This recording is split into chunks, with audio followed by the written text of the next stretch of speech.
Welcome to this live session, and I would like to give a brief introduction of this course, Phonetics and Phonology, a broad overview.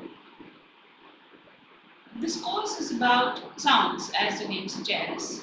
So phonetics and phonology are both derived from the Greek word phon, meaning sounds. So we look at all aspects of sound, not just the physical properties of sounds, but also the representational aspects with regard to sounds. And not just sounds in isolation.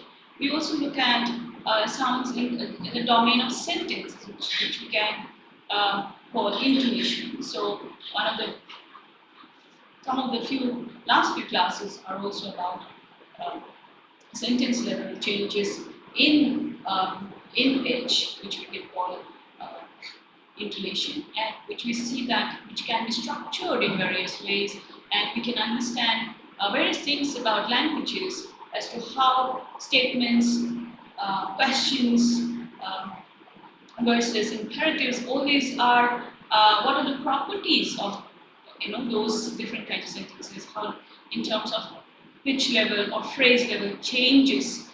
Okay, so and that's the last part of the course.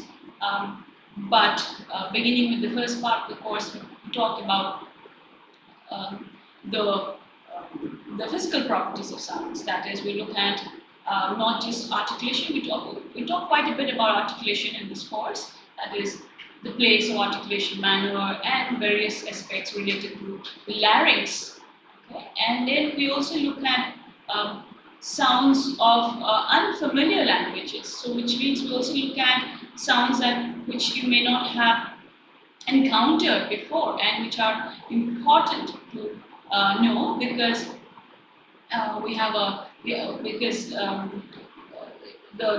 because the issue of languages disappearing from this world. So, if we do not know the diversity which is present in the world's languages, then a lot of knowledge about human languages will also be lost along with the loss of languages.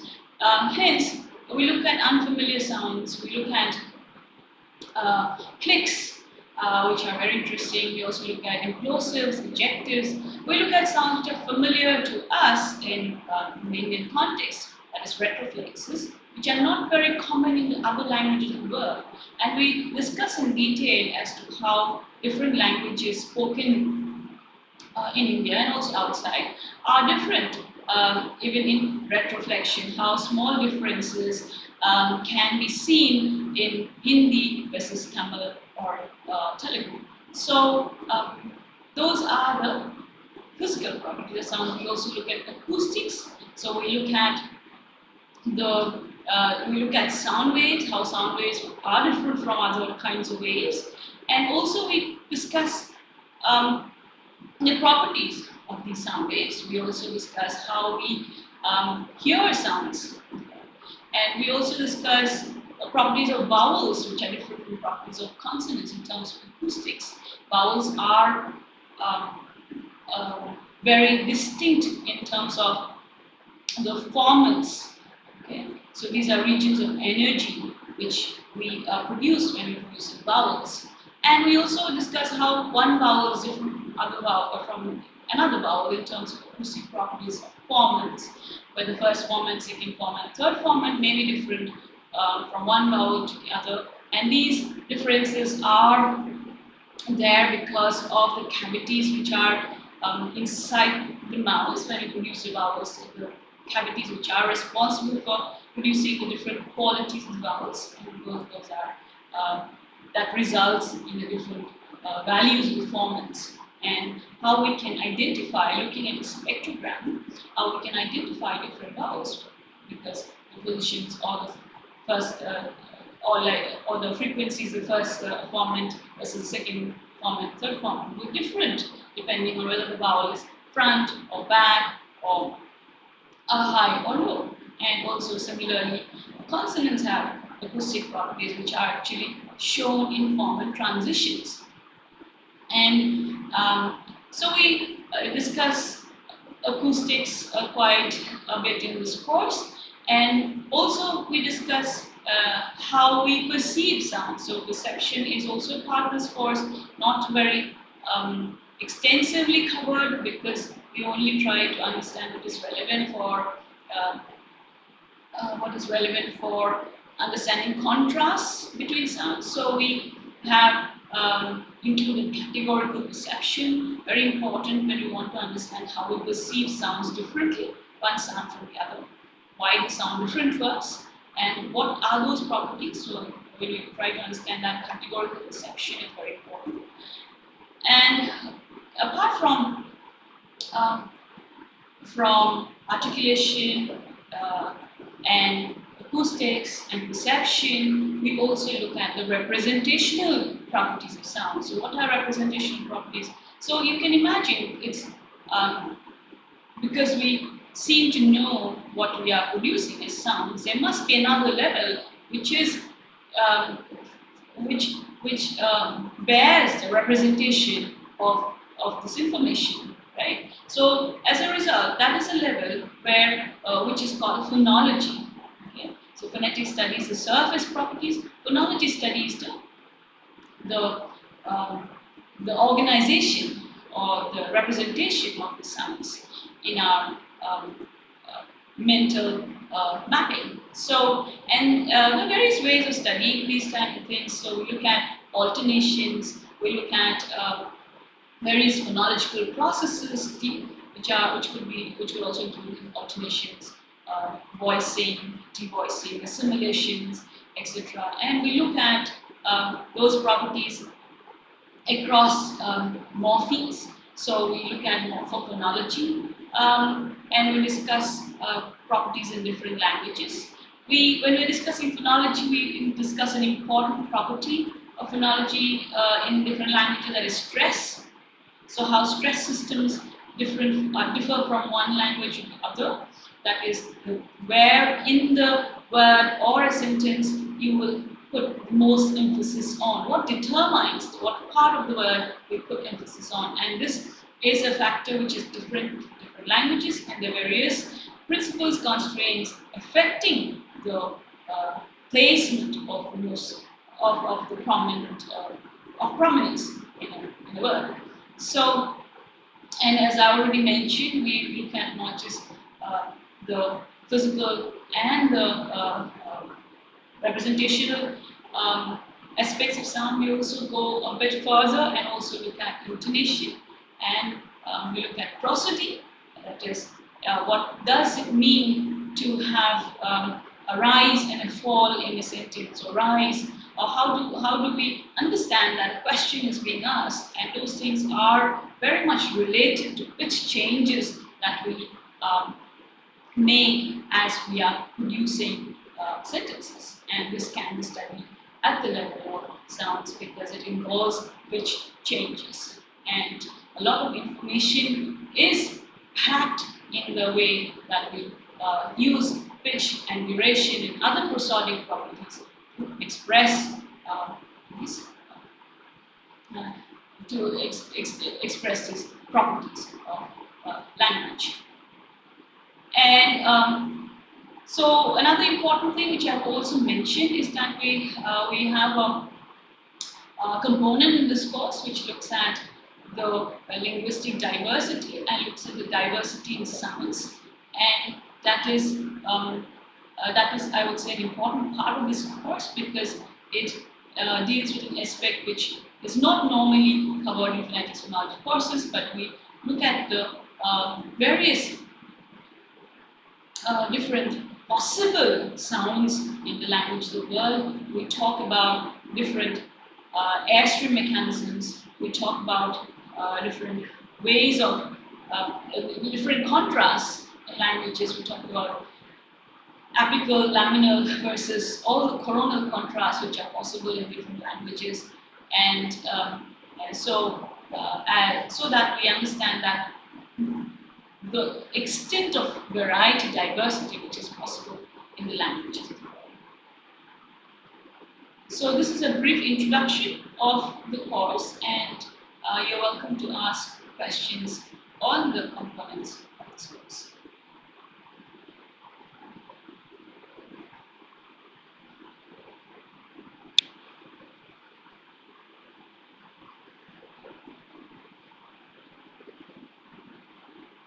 So there's a question about the question paper. I think you also asked about the question. The question paper is mostly going to be objective. Mostly objective, and so if there are subjective questions, then it will just expect you to maybe label something or show the parts. So as you know, when we discussed the articulatory system, and we have the various parts that are involved in the articulatory system, so you might get questions for labeling things. So that is just a very wide hint. I'm not telling you what questions you're going to get, but those are if those are subjective, then those are the kind of questions you might get. So there's another question, Gitashri, since not many like me are not familiar with in-depth knowledge of phonetics, are really worried about the exam difficulty level, especially the mathematical part. So there's not going to be mathematics for sure. The only part where we had a little equation was when we had the formants, right? How the first formant is calculated. That is, and the only equations we had were there. We don't have any other mathematics anywhere else in the course, and there may be mathematics involved in perception, but that's not discussed in this course so much. There won't be any mathematical question, and so as I said, the only part where you have some equations are when we give the formula for the formants, formant 1, formant 2, formant 3. So, and then also how, for instance, the high vowel might have a different equation for its first formant. So that's the only part where we have some equations, and those are, you are not expected to do calculations based on questions. So yeah, so there's hardly any mathematics in this course. As I said, formants, high vowels have low F1. So the only reason we have the equations is that we try to explain why high vowels have a low F1, okay?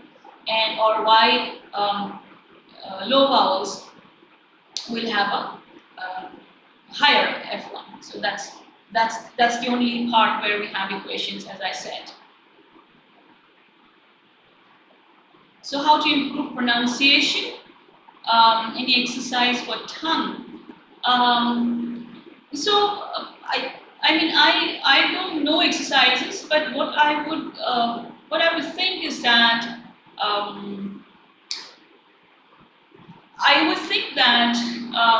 okay, so you can try recording your own speech and try to see where you want to improve. Or I would not, improve is not a good word here, because I'm sure there's nothing wrong with your pronunciation, but if you want to change, if you want to have a certain accent, I don't know if you want to, but if you do, what you can do is record yourself and hear and see and try to see if you want to improve any parts. But it's not necessary, as long as anyone is you can convey what you want to say efficiently. I don't think that any improvement is required. But if you are very insistent on learning an accent, then that is one possibility, that you can record what you have spoken and compare and see if you want to improve your. So something. One thing that that you might want to think about is, so because you are asking about improving pronunciation, so I am a bit perplexed as to how to answer improving pronunciation, because I don't know what you're talking about. But something which is important for Indian English speakers is that we do not put a lot of emphasis on, when we're learning the language English, the native speakers have a certain stress pattern, right? So certain syllables are stressed. So, and also and then the allophones, for instance, in stressed initial positions, there is aspiration in the consonants, like per, ter, the voiceless ones. So, and those things make a lot of difference in the pronunciation when you are when you're not, and very. Excuse me. And very clearly, so Indian English has this typical stress and accent pattern, and native English is, I would say, if you want to think of British English or American English or Australian English, native Englishes, they have their own stress patterns. I think that's the major part which leads to the difference in pronunciation. And if you want to adopt any, that is, I would say, that's the first thing that you should think about, that the stress pattern, the emphasis pattern, where we are putting the emphasis when we are speaking, okay, and how the vowels become longer if they are stressed, and how the allophones are different. And strikingly, we have talked about allophones, and when we talked about transfer, for instance. So that's a part of the course where we talk about transfer, and we talk about transfer as a phenomenon which is bringing the allophones of one language to another language. So if you've understood that, then you can understand what this thing very clearly. So what we are doing when we are speaking English, so we have very many different Englishes in the country. So there is Hindi English, there is of course Bengali or whatever. But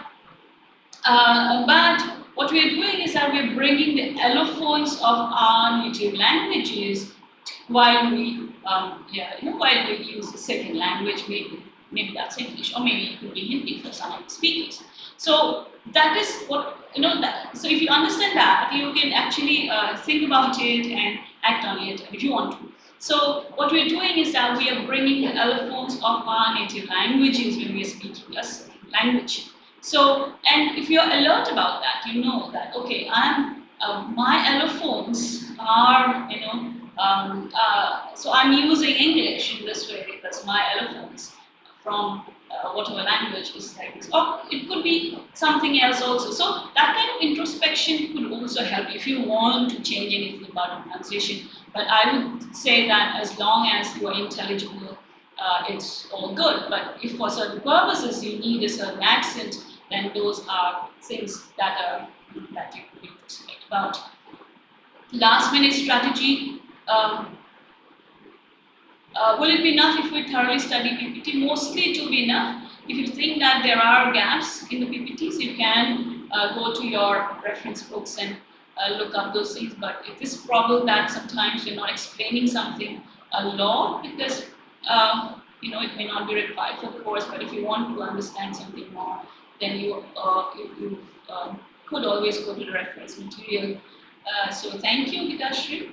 And last minute revision strategy. Yes, so just look at all the, read properly, read the main points of the PPTs, and if you have any doubts, go to the materials if you think you didn't understand something. Yeah. Yeah, so you can do that. You can do that. Most of the questions will be based on the discussions that we had, been presented. Okay, so questions will not be based on things that we have not presented in the course. Okay, that's very clear. I want to make that very clear. Not include questions in the reference books which I have not discussed in the presentations. Okay.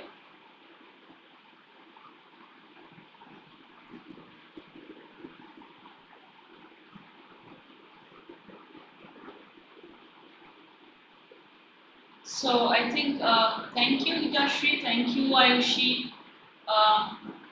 Muthu Kumari, will there be any essay type question? There will be no essay type questions. Any book that you would recommend for beginners? For beginners in linguistics, beginners in phonetics, phonology, beginners in exactly what? So, I think if you explain that question, so are you uh, are you a student of linguistics?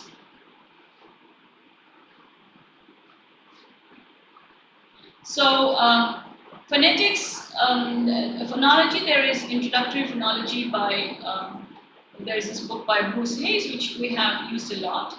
And also the books by Peter Ladefoged, which we have used a lot in this course. Yeah.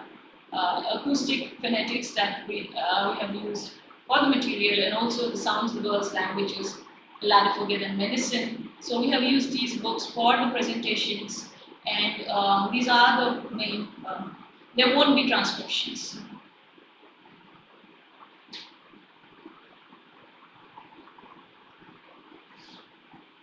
Yeah, so beginners in phonetics and phonology, yes. So if you are more interested in phonetics, then please look up of course, there's this little book on acoustic phonetics by Peter Ladefoged, and then there are other books by Ladefoged also, one on experimental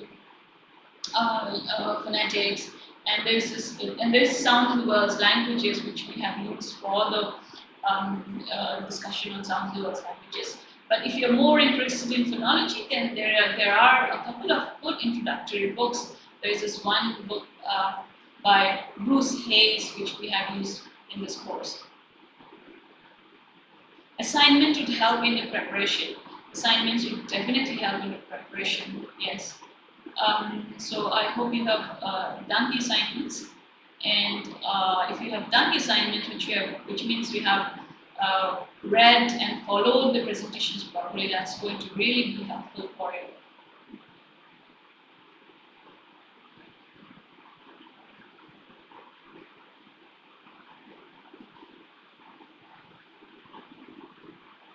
Yes, so that's what I have just said, that assignments will be helpful in the presentation.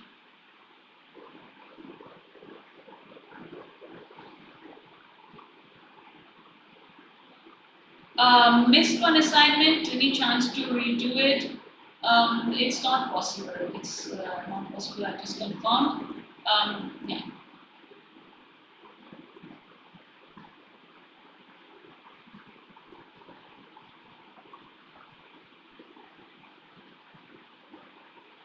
So I'm sorry about that you missed one assignment. But doing the assignments, if you can again go back to your assignments and see the kinds of questions, it's going to be helpful. And so prepare thoroughly, look at your PPTs properly. If there's any doubt, go to the reference material just to check. And I think that will be more or less enough preparation for your exam. So obstruent and sonorant, yes. And so if you have followed the lectures on articulatory phonetics, so you know plosives and fricatives, right? So for the production of, so let me explain it in a very basic way. For the production of stops and fricatives, there involves a certain amount of constriction, right? And and for the production of sonorants, basically there is less constriction. But at the same time, nasals are also sonorants because nasals, even though nasals have obstruction, through the nasal cavity there's no obstruction when it's released, when the air is released from the nasal cavity. So that's why nasals are also sonorants. And all the other sonorants have very little obstruction. The level of obstruction is less compared to the obstruents, and that's how we have sonorants, like we have liquids or laterals after the approximants and nasals as sonorants, and all the others, stops, fricatives, and affricates are obstruents.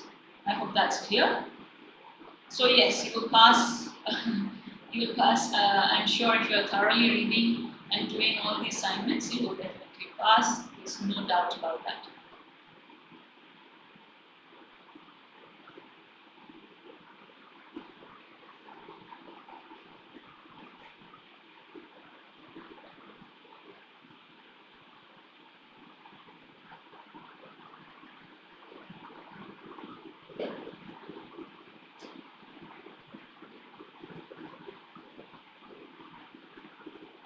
The smallest unit of the sound is a phone or a phoneme. Good question. So the smallest unit of a sound of a sound is called a phoneme. Okay? But the phoneme, as we have discussed in the course, is an abstract entity. So whatever appears on the surface is called a phone. But technically, it's always the phoneme which is the smallest unit of the smallest unit. Last year's papers, can they get last year's papers? I don't, I'm not sure about, I'm not sure about last year's papers, whether you can get them. There is no information given to us about that because we have not received any information about making available last year's question papers or previous year's question papers. So that you'll have to find out from your NPTEL, I think someone who answers questions, FAQ or somewhere there, you will find out that because we don't have any of that information. It's not in our control. So smallest unit, I think I have already answered that. Yeah. So yeah, please find out from the NPTEL exam board if those question papers are available. And yeah, as I said, it's not. We don't have access to anything regarding the questions and exams.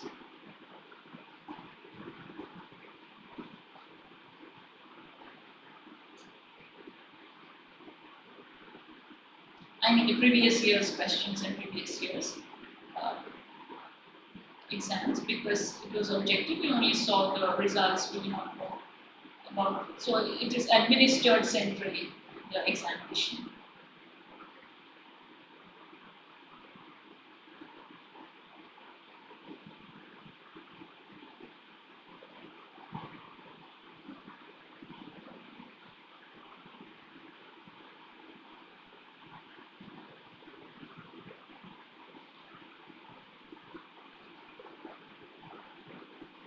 So are there more questions?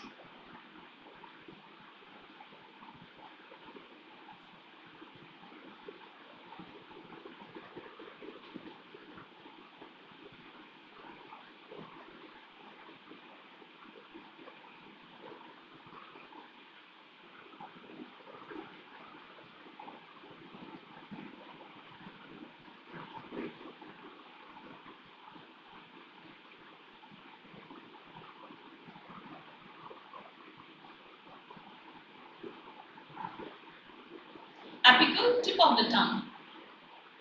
So apical is tip of the tongue, laminal is the tongue blade. So when you move the tip of the tongue towards the back of your teeth, then you have an apical dental sound, right? So if slightly, if the region which is slightly behind the tip of the tongue, that would be your laminal.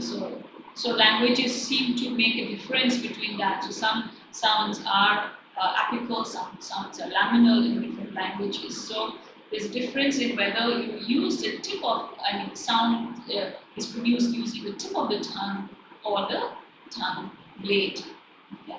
So as you have seen in your lectures, so the tongue would have tongue tip, tongue blade, tongue body, and the back of the tongue. And the tongue can move. It can be divided into 4 parts, right? So the apical part is the tip of the tongue, and sometimes dental sounds are produced not with the tip of the tongue, but the tongue blade. Okay? And that's how sounds can be different in languages, whether the tip is used or the blade is used.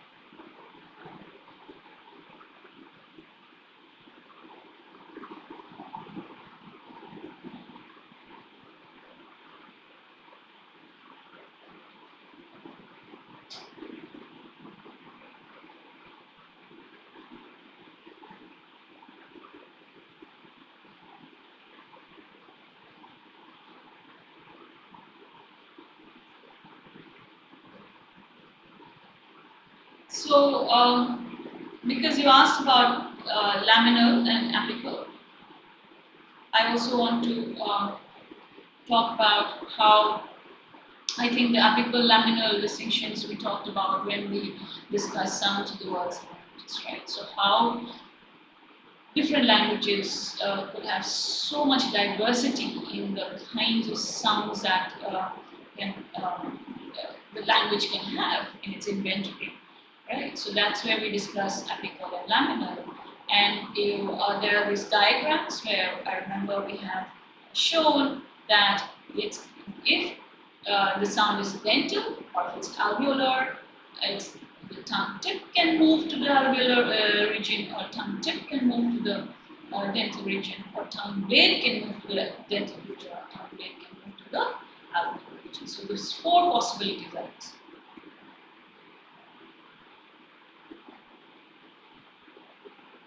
Thank you very much, Balasubramanya. I'm glad that you have your confusions cleared.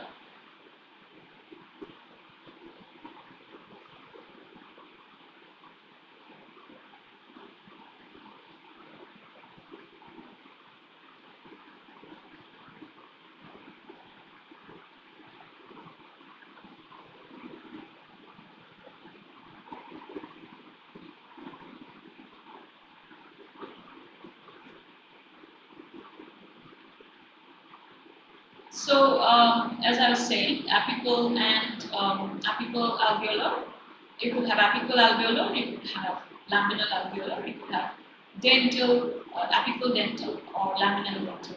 Now, interestingly, as you have seen, there are languages which have contrast between dental and alveolar sounds. But when they have that contrast, not very often do languages have both apical dental and apical alveolar, or both apical alveolar, laminal alveolar, and laminal dental. So those that doesn't happen. So languages, if there's a contrast, then there is the apical alveolar and laminal dental. So glottal and velar sounds, yes, glottal sounds are produced in glottis, obviously, right? Velar sounds are produced in the velar region. And in the glottis, so remember, you've seen the glottis in all the presentations. Right? The glottis is an organ which is responsible for producing the voicing in most of the sound, bringing the voicing contrast or bringing voicing in the sound. So it vibrates, right? We have seen in videos also. There's a vibration of the cords. It's an organ made of lots of cartilage and muscles, and it has these flaps which can vibrate, and it will produce, and that vibration will produce voice-saving sounds. Now, the vocal folds are such that it's not just a vibration which can produce voicing, but additionally, when they come together in extreme form of obstruction can be created. So, as we know, how are stops created? How do we have stops? We have stops because there is complete obstruction and release. Now, in the glottis region, when we will have a glottal stop, for instance, the folds will come completely together and release. As a result, we will have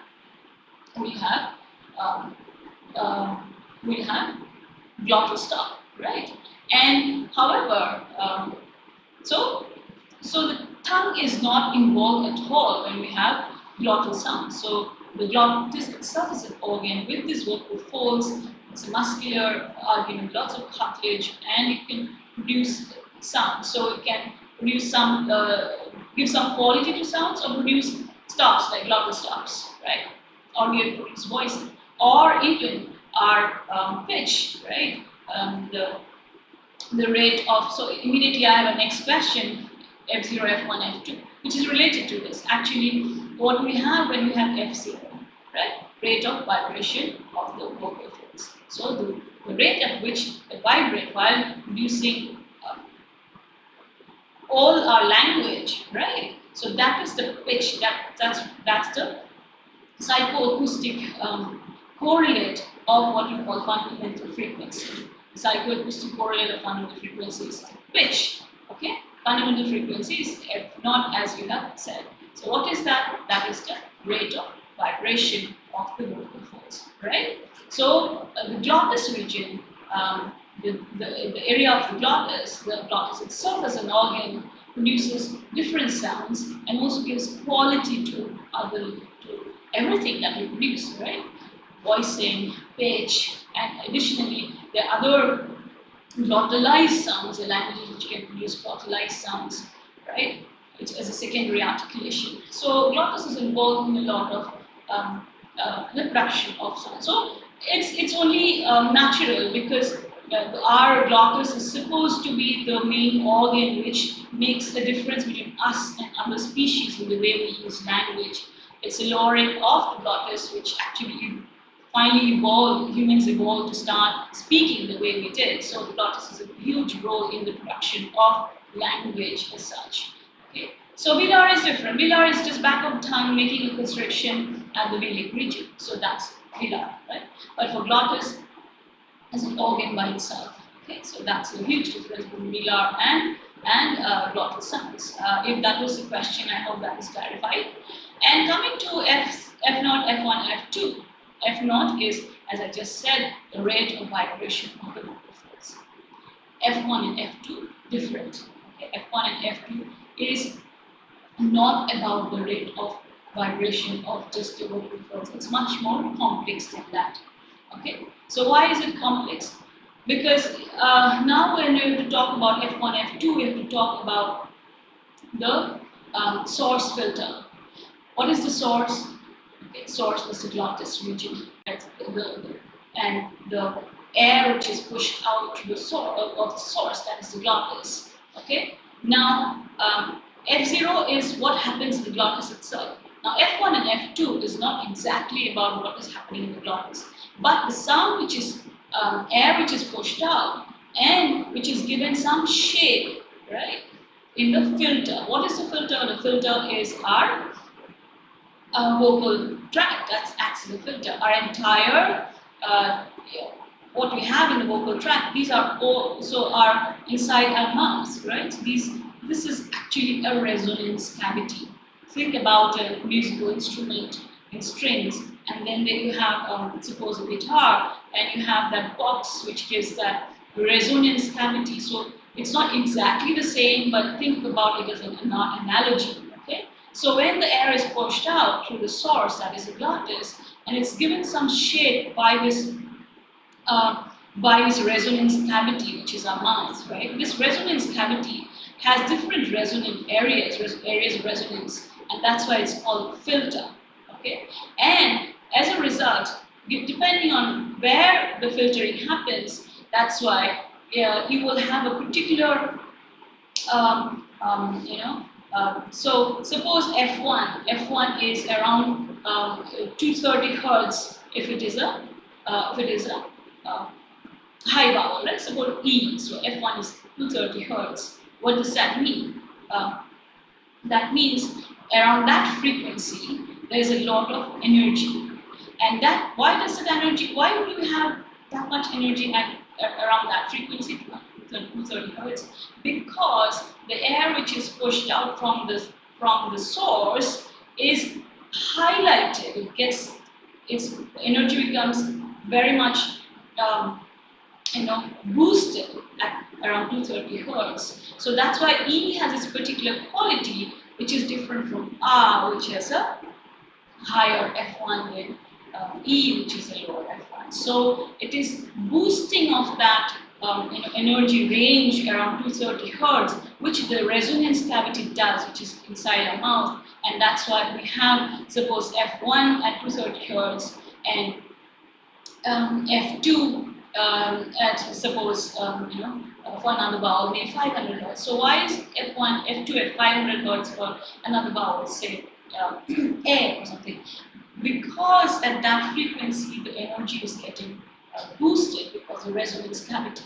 Okay, so F0, F0 is completely different phenomena completely different in the sense. Of course, we're talking about frequencies. That way, it's not different. But what is different is that when you're talking about F0, we're talking about the rate of vibration of the vocal cords. When you're talking about F1 and F2, we're talking about the resonance cavities, the inside the mouth. So and being particular frequencies getting highlighted because because if we say E, then it's a high vowel. It's a front vowel. It's using particular cavities inside the mouth, and those resonance areas are getting highlighted because of the way the vowel is produced. I hope this is slightly clearer than what you understood before. If there are any other queries, you can ask. But I think.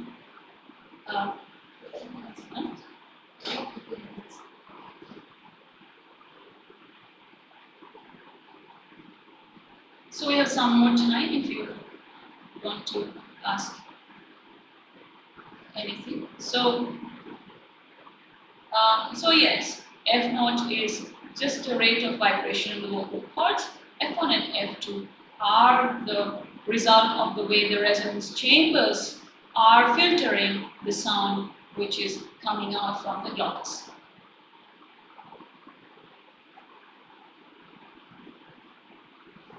So when you are producing a high vowel, suppose a high front vowel, you can think about. So you can imagine that your tongue is, jutted outwards, is jutting out towards the front part of your mouth, and it is high, so it is it is placed along the palate. So the cavities which are being highlighted for producing that vowel is different from R, where you can imagine your tongue goes lower and the back cavity becomes highlighted when you're producing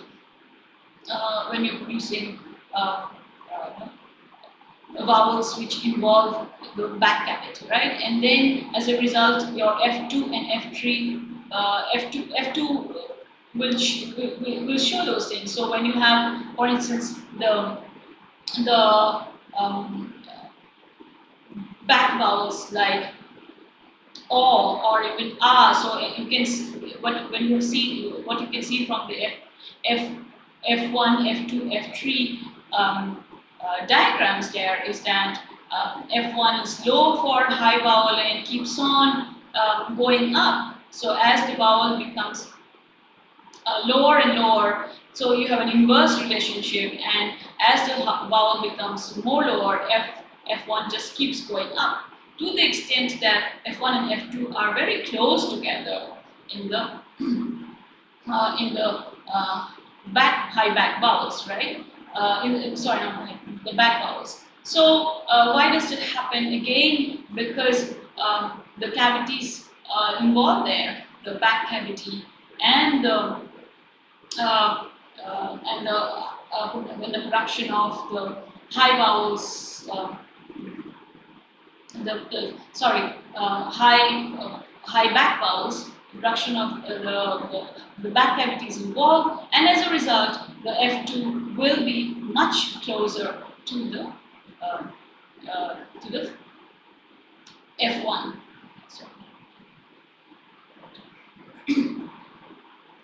And that is what's showing up in the F1 and F2, F3, that because of the different cavities involved, which are all resonance chambers, they are all highlighting their intrinsic,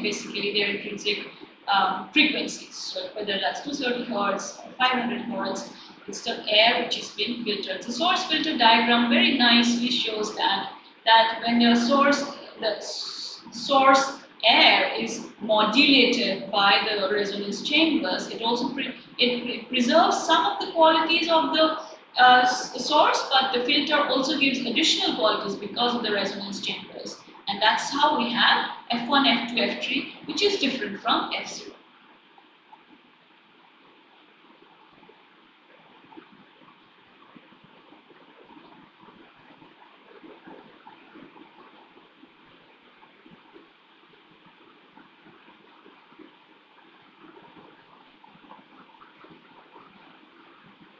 So if there are any more questions, you can ask me.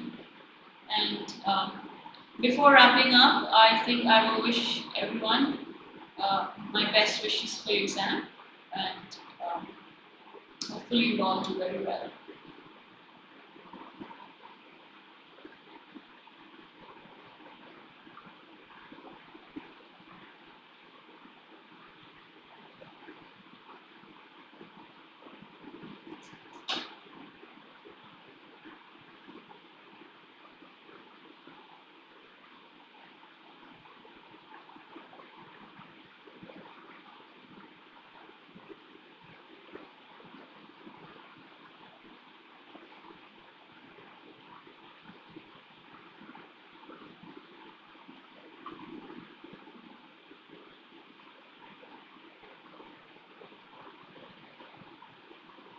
Thank you, Gitashri. I hope you enjoyed the course.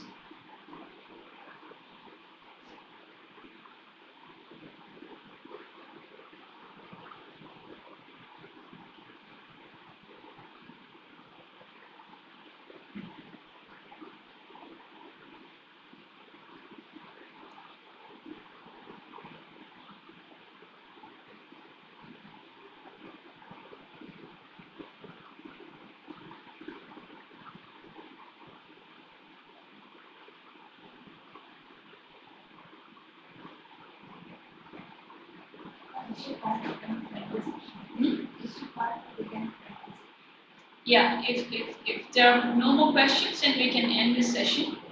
And I really enjoyed answering your questions. And hopefully, I will see you somewhere in some linguistics conferences. Thank you.